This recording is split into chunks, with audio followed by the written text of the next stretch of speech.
Då kör vi då. Hi there. So before we start talking, I would like to just show yourself a little bit of a summary of what we're going to be talking about here. So we're going to talk a little bit about ourselves first and what we do in our different types of companies, as we come from really different types of companies. And then from things that we would have wanted to know about when we went in school, then went to start our own company, and then applying for a job, for instance. And then later on, we will give you some hints on which path you preferred. Perhaps you want to go like into the smaller studios or the bigger studios. And we will give you some hints that might point you in which direction that you feel is more suited for you. Okay, there we go. So without further ado, my name is Esteban Soto. I have been working in Image and Form now for 3.5 years. And these are some of the games that we made while I was working there, like SteamWorld Dig 2 and SteamWorld Quest, Hand of Gilgamesh. And this is a picture of me being a wizard in Poland in a LARP. Yeah. My name is Nina Moritz, and I'm a gameplay programmer at Massive. I'm currently working on the Division 2, and I've been working on that since its beginning, really. I've also worked on the Division, but for the live game. And when I'm not working, I like to paint Warhammer and do some obstacle course racing. And this is a picture of me with food. So, our company Image and Form is part of something called the Thunderfur Group. That is why you see the Thunderfur logo there. And the Thunderfur Group is contained by another company called Zoink. And then there is a sister company that is the Thunderful Publishing that helps indie studios publish their games. But Image and Forms itself is composed of roughly like 25 employees. So we're kind of like a smaller types of studio, and we are located in Gothenburg, also known as the city of puns. They don't need to be good. That is something that I learned when I moved here. And we are mostly known for the SteamWorld series. So Massive Entertainment is owned by Ubisoft. We have a lot of people. We are 650 employees from 50 different countries, at least last time I checked. We are located in Malmö, but we recently had a new studio opened in Stockholm. We're a AAA studio, and we have quite a list of games, but we are currently working on the Division 2 and an Avatar game.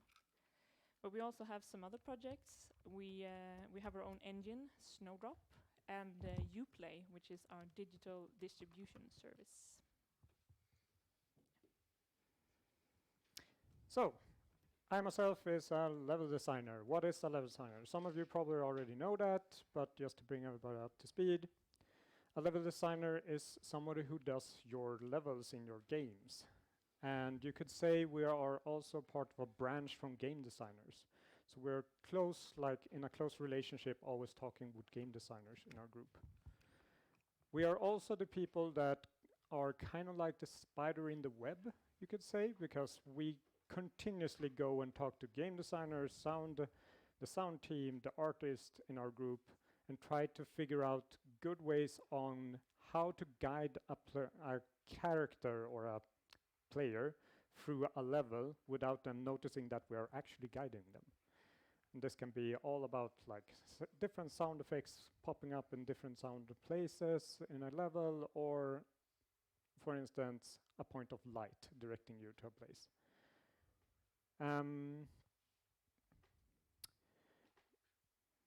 We also create some fun events, like for instance, we have some kind of scripting expertise, so we can script some smaller events so the programmers don't need to come in and like help us out all the time, but mostly they do.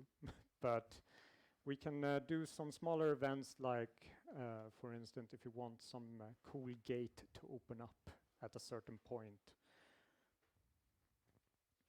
So pretty much, if you're playing a game, you know where you're supposed to go, and you're having a lot of fun, I'm doing my job.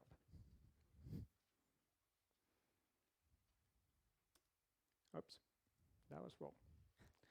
So, there are also different types of level designers. These are some of the examples, like level designers that I was talking about earlier. Then you have lead level designers. Mostly involves you sitting in the meetings with other people. You're not actually doing so much level designing, and creating tasks for other level designers. And then you also are responsible for keeping so all of the levels are consistent with each other. Then you have the tech level designers. Tech level designers are people that you could say are even more experienced in scripting. Scripting could be C#, for instance. And this is those that will probably be involved when a level designer wants to do a small mini game, perhaps, in a game. Mm-hmm. So programming. Programming can mean different things to different people, and even the title can be different in different companies. So sometimes you're called engineers or just developer.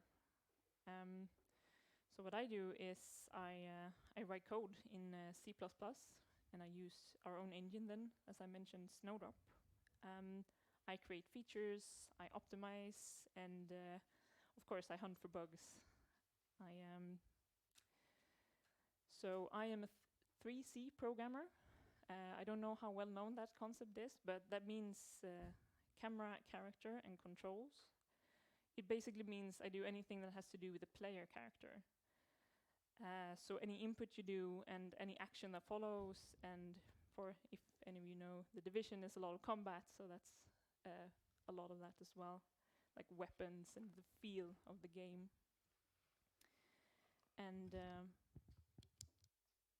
in my team, there are more than one 3C programmers, so I do have some ownership of certain systems, and I am responsible for maintaining those systems so they work properly. And I don't write all the code in the system, but anything that is that somebody wants to write in there needs to be approved by me first.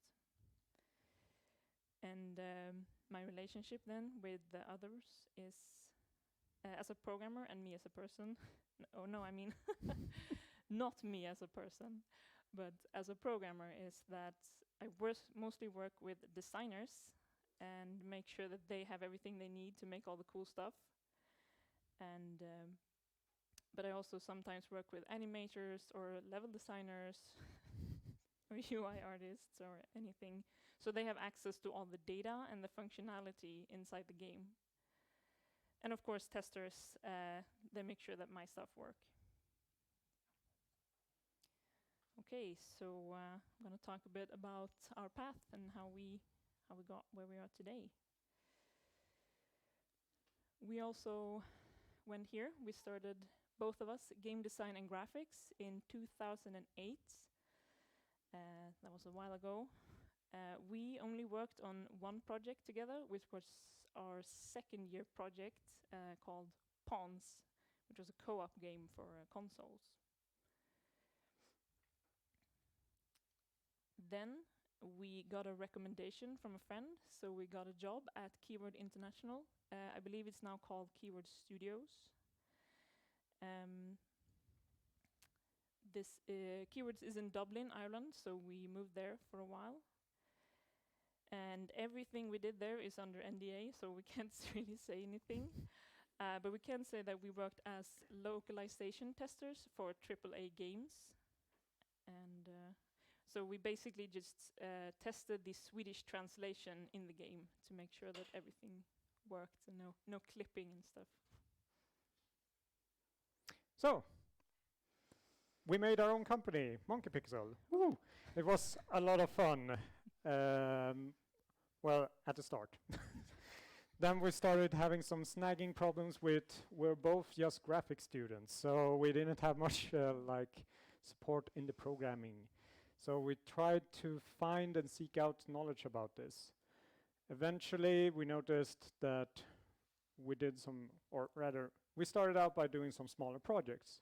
These smaller projects made us better on getting a better understanding of programming, but eventually we noticed like, okay, this is getting a little bit boring. We want to do our big project. We want to do this cool game that we were talking about all the time. And then we started doing it. And then we just hit a bump right away and noticed we're lacking a little bit in knowledge. And the knowledge was that we still lacked enough programming skills, and we felt actually we were in need of level designing skills. So we, by a boring sortie, we just closed down our company and then seeked out this knowledge instead. And that led us to going to TGA, that is in Malmö. Why there? Because we didn't have enough money, because we were running low on that. And it was a shorter education. It offered programming and level designing. And also, we didn't have money to move to a different location. So we could stay at the place that we were at the moment, that was in Lund, and then just take a trips from Lund into Malmö. Right after this, when we were done with our education, well, Nina went to programming, of course. I went to level design. And then after TGA, Nina started working at Massive, and I started working at Image and Form as an intern at first.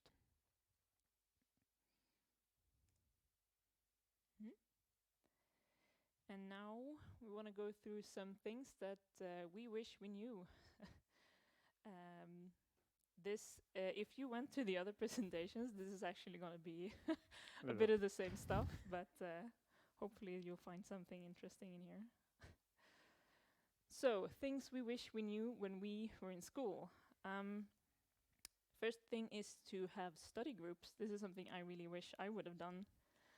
So just pick one day, a week, or a month, and just pick a subject. Maybe could be your homework, but maybe you want to talk about the project and how you solved like a really big problem, or some white paper you read, just anything, and then just talk about it in the groups. This is I really suck at math, and this is how I got through that. And it's also a really good way to get to know each other, because I think you're a lot of students. Oh, I heard. All right, this Oh, yeah. no new slide. So make sure you get to do things that you can be proud of, things that you can learn from, and things that you actually have use for when you graduate. When you have large teams, it's pretty easy to become invisible inside the group, or you do things that are for the team and not necessarily what you want to do. So make sure that you don't become invisible, and make sure that your teammates don't do that as well. This goes against what Marcus said in his presentation as well, but so scope first, make sure that everyone get their grades first, and then you can do your cool experiments and everything, which you should do. But I mean, people need CSN to continue, and it's really boring to see your teammates or your classmates and friends just drop out of school because they can't afford. And celebrate victories. Just every time you complete a milestone or a test or a project, you should try to go out or stay in and do something fun together. And be someone that others want to work with. Feedback, to learn how to give and take is really important. Like in teamwork in general, but also since most of game development is about teamwork, it's really important that you can learn and be better. It's also a very good life skill in general. And yeah, the industry is small, so the things you say and do now, like, people will remember. So just, yeah, don't be an asshole, I believe was the right word here. And treat your classmates as future co-workers, because they are. You will be each other's best contacts when you graduate. And the most important part is to take care of yourself. Like, eat, sleep, rest, I don't know, work out, meditate, find out the thing that works for you. Don't work every day.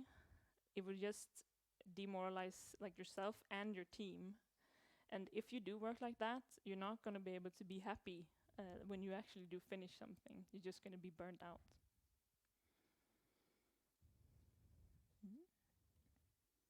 Okay, stuff that we noticed when we were having our company and didn't think so much. What about what we were doing? Like you always do. Start small. Like, I can't mean it stressful more, stress this enough. Like, you need to start small with the scope of your game. The games tends to always be very like big projects, this amazing project that you're going to do. There's always a way to scope it down so eventually you find the essence and the core of what that game is. When you already have that core finished and everything, then start putting more layers and layers on top of that, making it eventually to this complex game that you were doing. This will help you going into this, getting stuck in this spiral that can very easily happen when you're going in and doing this elaborate, very big project. Is that you need so many different parts to work at the same time. So eventually you start like missing out on what you actually wanted to do from the start. What is the fun in this project anymore? Because you can't see it until you're done with so many parts of the game. So instead, you start small, doing it so that part is fun, then start laying it upon.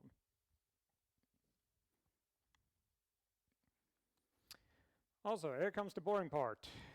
We all know about money. And money makes you being alive, in a way. You need to eat. So, when you start up and have your own company, you're going to need to finance yourself. This could lead to a little bit of boring situations where perhaps you don't have the money to finance your project at the moment. This will lead you perhaps, it's a better way than, instead of just trying to do it, because you will feel very like demoralized after a while because you're not gaining any money, maybe some days it's not going so well with the project, you will like, it will be a very stressful, trust us.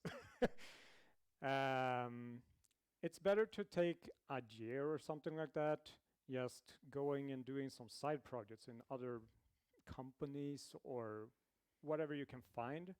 This is a very boring thing to say, but gain a few bucks from there, build up some kind of economy, and then start working with your project when you have this solid foundation at least.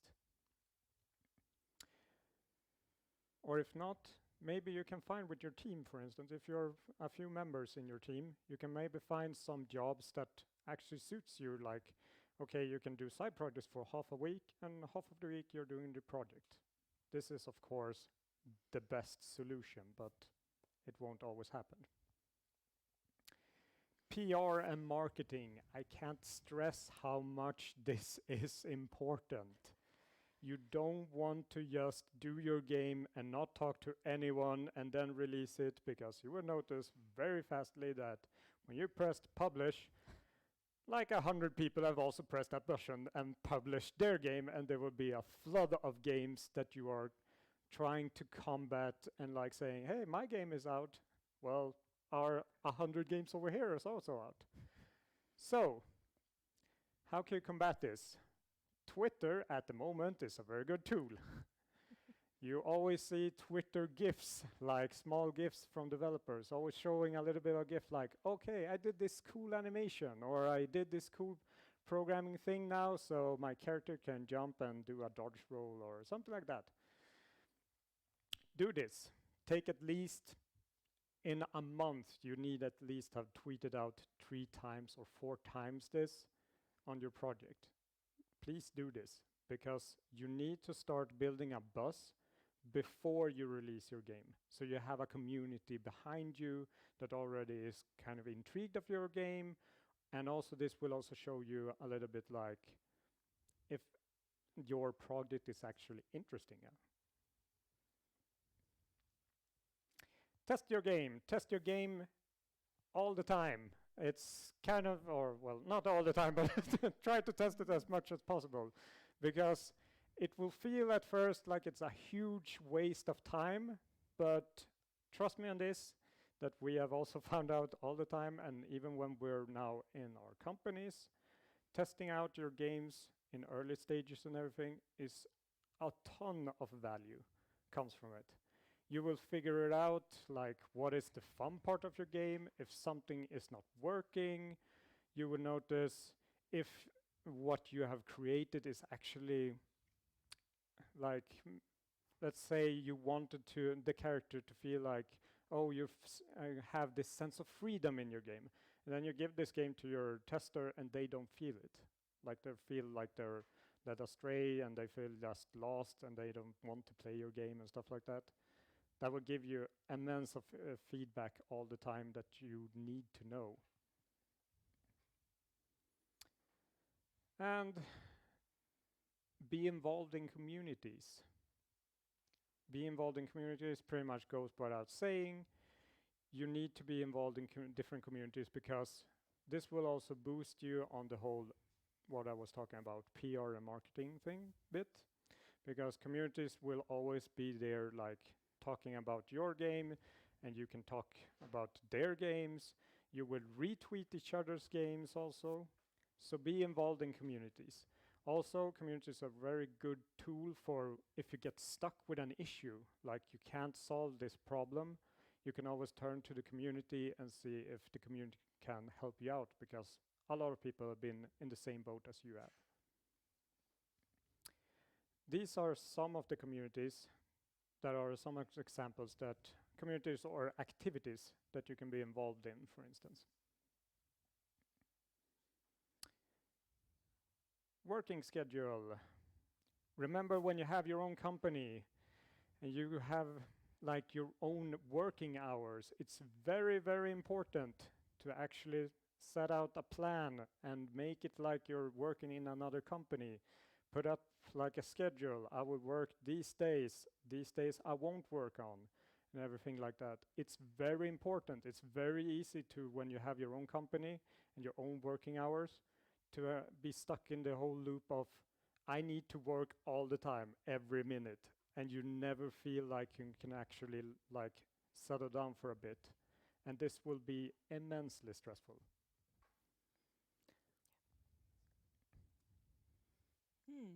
So when you're applying for a job,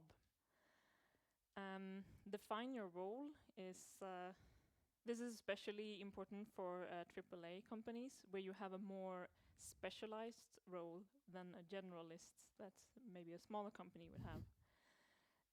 Just think about what you want to do, really. Like if you're a programmer, maybe you want to be an AI programmer, or if you're an artist, you want to be, well, I don't remember what they were, like 3D character artist or something. Sorry, programmer. I mean, you can change this like during your, your life. But when you do apply, it's pretty good to have that. Like if you're applying for an AI role, then put that on your CV, right? Show your personality.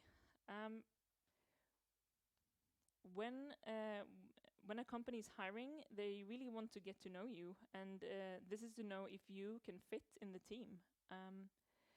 Your personality will be the deciding factor, and especially for juniors, which I guess most of you will be when, like right after you graduate, skills are not as important, because we know you're gonna get better at what you do. We just want to know that you fit, yeah. And yeah, nobody is perfect. Maybe me. Okay, maybe you. But when we're going through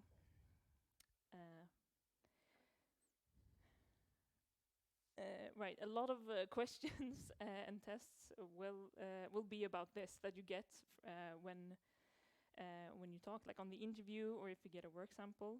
It's just to see how you handle failure and setbacks, and if you're someone that they want to work with when they're not as, on their peak level. Yeah. So research the company that you apply to. No, I missed one. HR don't look at the same thing as developers do. So recruiters might have like a list of requirements that you need to have, but developers generally, again, they want to know if you're somebody they want to work with and if you fit in the team. This is just because sometimes when you apply to a job, you won't be talking to the developers themselves. And research the company that you apply to. You should know the company's like values and if they align with yours. And the games that they do should be games that you want to do. I mean, you want to stay here, right? You want to be happy when you go to work. And a very common question on interviews is going to be, why do you want to work here? For work samples, I really don't have much to add other than that if you feel like if you're feeling nervous about it, you can try to find these online and then just practice on them. It's really not like how well you code for programmers here. It's really just to get to know your process and how you're thinking for these. And yeah, the list of required skills, if you read them sometimes, can be pretty insane. So don't be discouraged by these. This is something I know. Like when we graduated, I was like, oh no, I need to be an expert. But just obviously some of the things should fit you on the list, but remember that's what I said before, personality is so much more important and you can always improve. So just try to apply anyway and see what happens, really. And have a portfolio. Like if you don't have one, they're gonna ask for one. So it's better that you have something that you worked on rather than throwing something together at the last minute. And so on to our next topic, which is portfolios. So we both have been involved when looking into portfolios. And so here are some tips from, at least from my way, when we're looking into level designers, for instance. Do you have any experience when working with bigger engines that is actually being worked in the industry, like for instance Unity and Unreal? That is a big bonus. Have you created some game project? Please show us these game projects because we want to know them.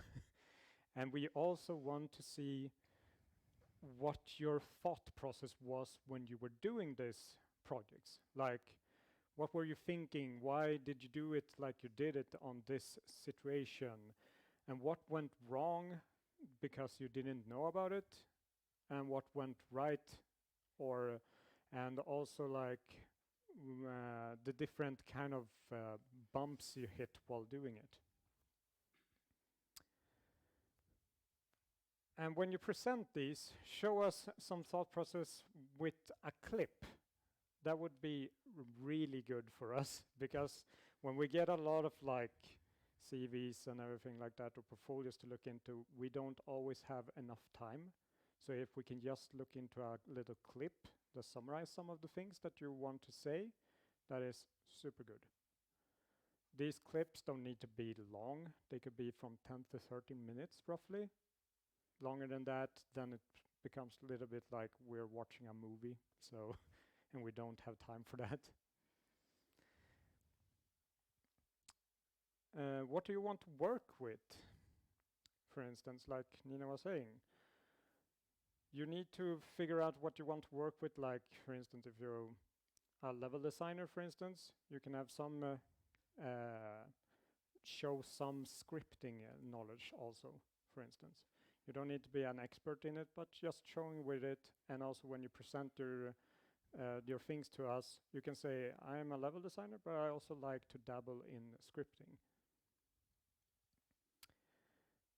Teamwork project experience. This is really good because if you have a teamwork project, this will show us that you have actually some experience working in a team, but we also need to know then what you've been doing in that team project. So please tell us that.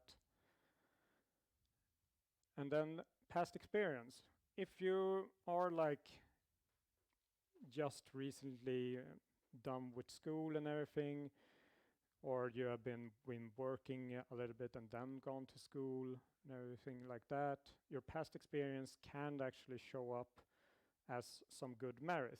Like, for instance, if you haven't done a team project, this is where a place that we can notice that you have some team experience still, depending on what you write down there. Another point when you're looking into a smaller company like ourselves, it's always a bonus to show us here what other types of knowledge you have. For instance, I have some background in graphics when I was a level designer, when I presented myself as. This means that when I'm working with my level design things and assignments that I get, I actually walk in and talk to the graphics people and talk to them, and we can communicate very easily because we know each other. Like, we have been studying the same things and everything like that. We understand each other much easier, and also I have been dabbling in the graphics decisions sometimes even. But this is like more in common with the smaller companies.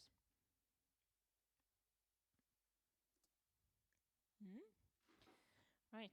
So for programmers, this is a bit repeating what you just said here, but so think about what you want to code, and that thing should be like at the top of your website or your portfolio. So if I'm looking for a tools programmer, I will be looking for the word tools, right? So yeah, just to make things easier. And to what you have coded, of course, you should write like in what language, like what frameworks have you used.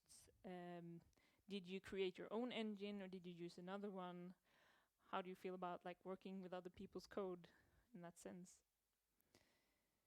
And you should also talk about your projects. Like anything that we can try out or look at a video is much more helpful for us. It's pretty difficult to get a view of a game, like just when somebody's talking about it. And code in itself, like having a code snippet, is not always that useful to read. And it can, like, if you upload your whole project, like most people are not going to read that either. It can be fun, of course, to have and to show that you're proud of what you did, but just be aware that that might not be something that everybody reads. And when you talk about the projects in general, also add, like you said, like any obstacles that you encountered, and I mean, aside from time, and what your thought process was. Like, did you find the answer online, or did you go talk to someone, or, you know, again, keep it short, but this is also very interesting for us and a great way to get to know you.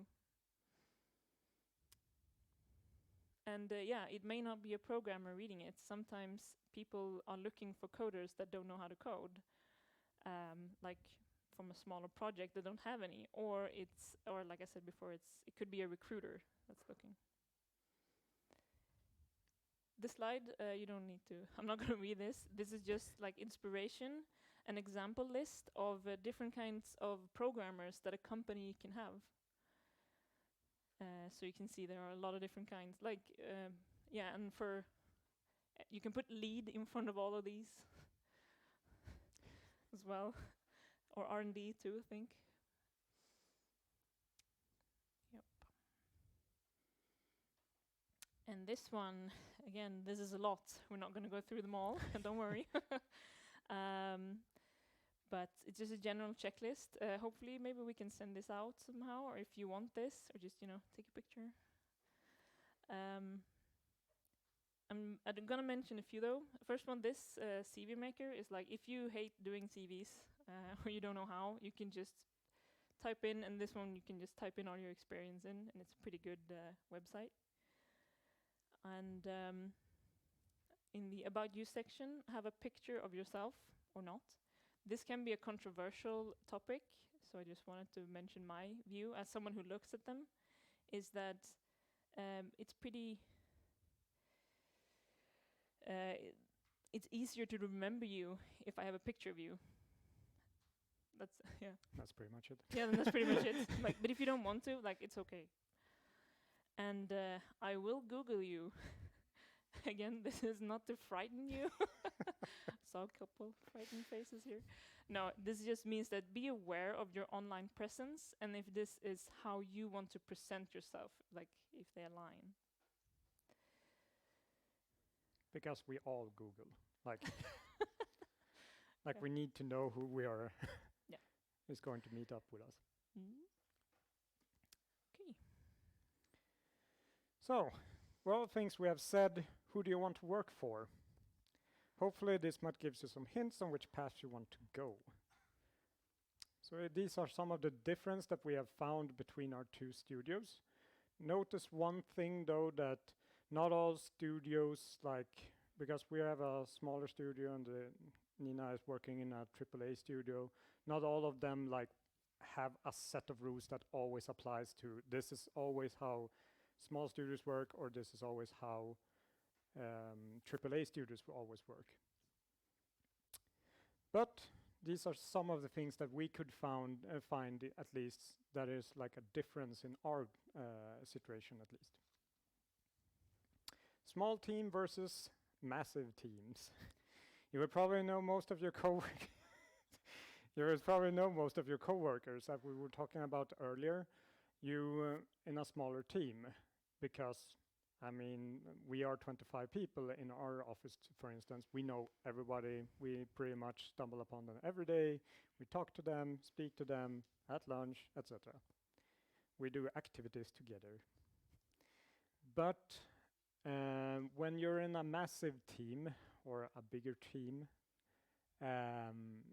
you will probably not figure out everybody in that company, because there are going to be new faces coming in and out every day, and you will not know exactly everybody's name in that place.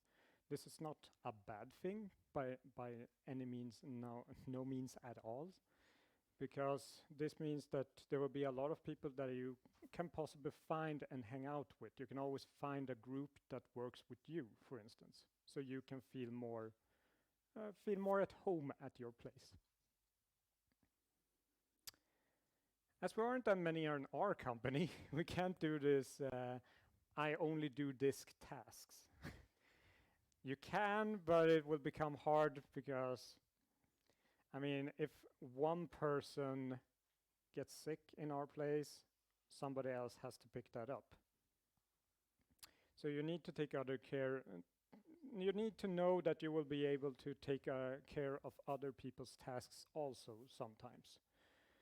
This doesn't mean that a graphic person will go and be a programmer all of a sudden or something like that. That would be chaos, will not work. But for instance, if there is some people that needs to be done in cutscening, for instance, I have done some cutscenes in our games, even though I'm a level designer. This is also quite fun, because I mean, you're always involved in new things, and you will be a lot of creative in feel like your creativity can be struck out all the time, like you need to tackle new problems all the time. While in a AAA studio, they like we were talking about earlier today and everything like that, like AAA studio like specialization, and they have also the resources, so you can become this expert in a specific area. As before, we have dedicated roles in our teams, but it can change from project to project. I, for example, was a level designer, and then I became a lead level designer on Steam World Quest, and I was also a core game designer in that game. Then, when we started in a new project, I became a level designer again. This is something that happens frequently throughout projects, because we're looking into who works best for the project at the moment. This, of course, can happen in AAA companies as well, but there are a lot of people there, and there are a lot of people that already have these positions. And also, like we were talking about earlier in discussion today, there is a difference. Like in our company, you start out as a level designer, and you're always a level designer, for instance. Instead of, like, for instance, in a AAA studio, you start out as a junior level designer, then an intermediate level designer, then you become a senior level designer. We do not have those.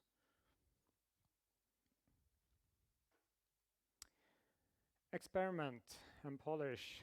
I mean, this is kind of a big one, and this is something that you probably have figured out and heard about from other different directions.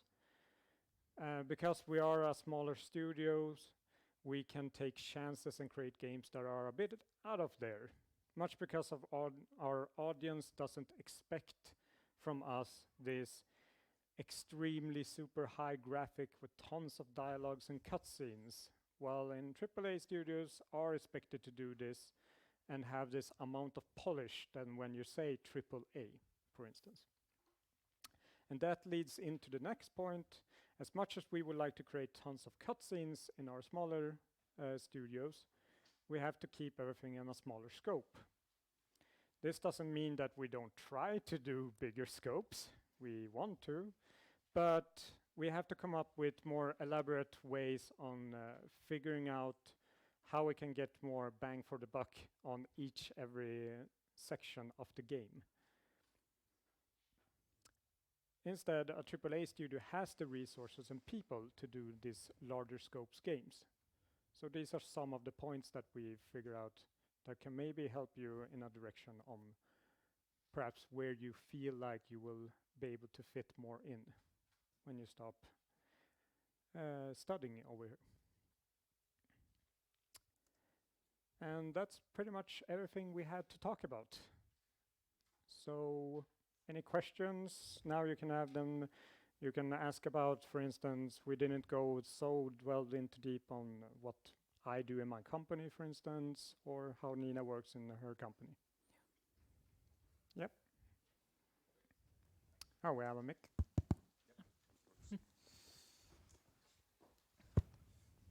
When you started your company, how did you go about financing it? Were you trying to pitch your game to any investors, or did you just hope to make a profit once you released it? Look, we were very naive.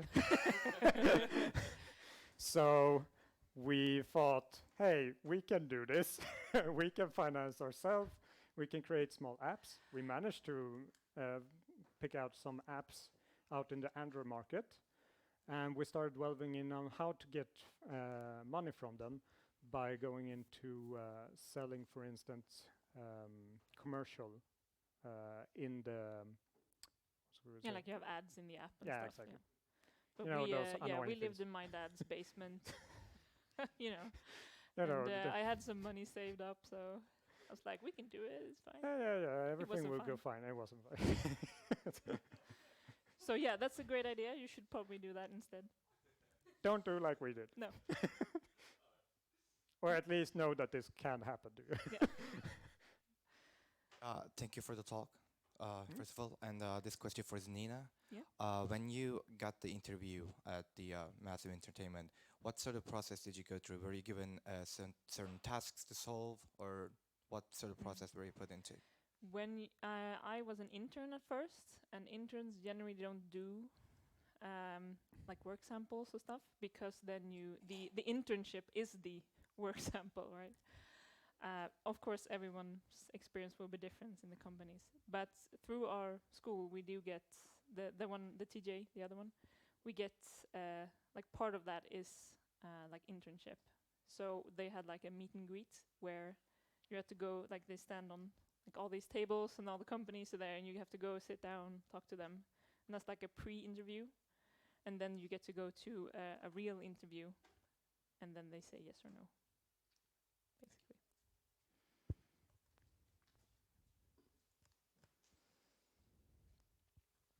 Hi, I was wondering, what would you say is the main difference between marketing as an indie studio compared to an AA studio? Well, first of all, it's just the people behind it. I mean, when you're in a AAA studio, there are people that are the PR marketing department. Yeah, you don't do it yourself. No, so that is the biggest difference. But you will notice a lot, like when you're trying as an indie studio, you have to push yourself a lot, like be more out there, be more extrovert. I know I myself is a introverted person, so that was a very hard time. Nina is better in that area when it comes to social media, at least. So that is one of the things that you have to push Yeah, like yourself and do tweets and stuff like Yeah. that. Like try You and to your tweets. yeah. Like no, but just trying to get personal with the company and with your audience is, I think, a bigger difference. Whereas in a AAA, you just put out, oh, look at this cool game, super awesome, you should get it, right? And in indies, like, yeah, we made this. This is us. Like you might talk more about yourselves in the studio and what your ambitions are. Thank you.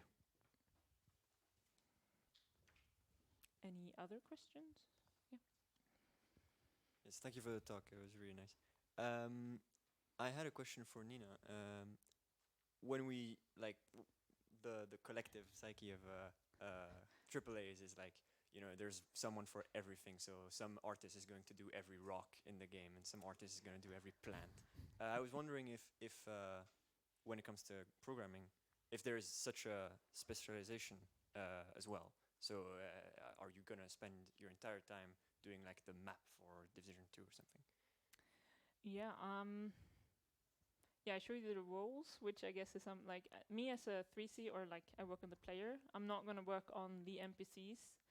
I'm not gonna work on graphics, like rendering and stuff. So there's some of that, and but there's gonna be enough time for me to do more than one thing, for sure.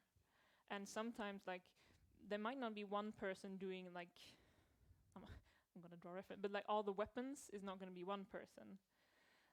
That's probably gonna be more, and you do like, oh, like the NPC team wanted a weapon for that does this cool thing, or and then they would add something. But it's still the part of the ownership, like you still have one person who's the owner of the weapons. So that it has to go through that person to make sure that everything works right. Because it's a very large code base, and it's going to be a mess if everyone does their own kind of code. So this, yeah. Thank you.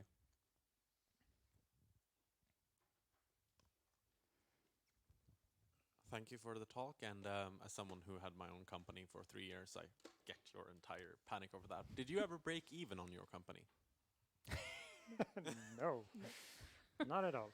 No. Definitely a loss, yeah.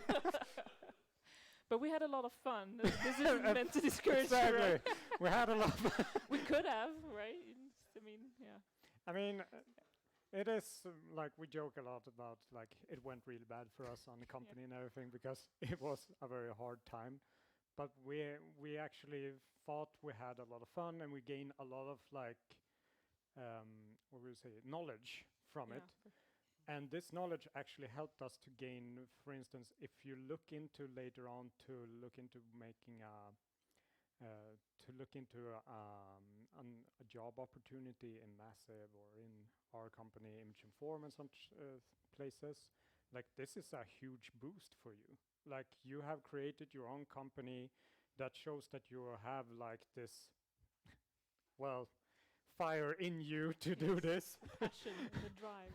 Your drive and everything, and then that you can actually accomplish stuff at your own, and that you can present this as your portfolio, because that gives you a lot of boost. Like not everybody does a company, for instance. Yeah, and like a lot of companies don't make it, even if they make really amazing games.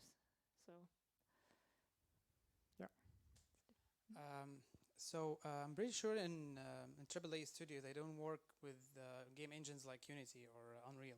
So how did you get to learn the engine they are using? I mean, there's some documentation, but I mean, everybody loves documentation. No, basically, since there's so much code to learn, right? They put you in a system and say, do this task, and then you kind of find your way. So you sort of expand your knowledge day by day, working through the system. There are, I mean, of course, we do have some like internal talks and stuff if there's something cool or new that's somebody made. But yeah, it's just bit by bit you learn.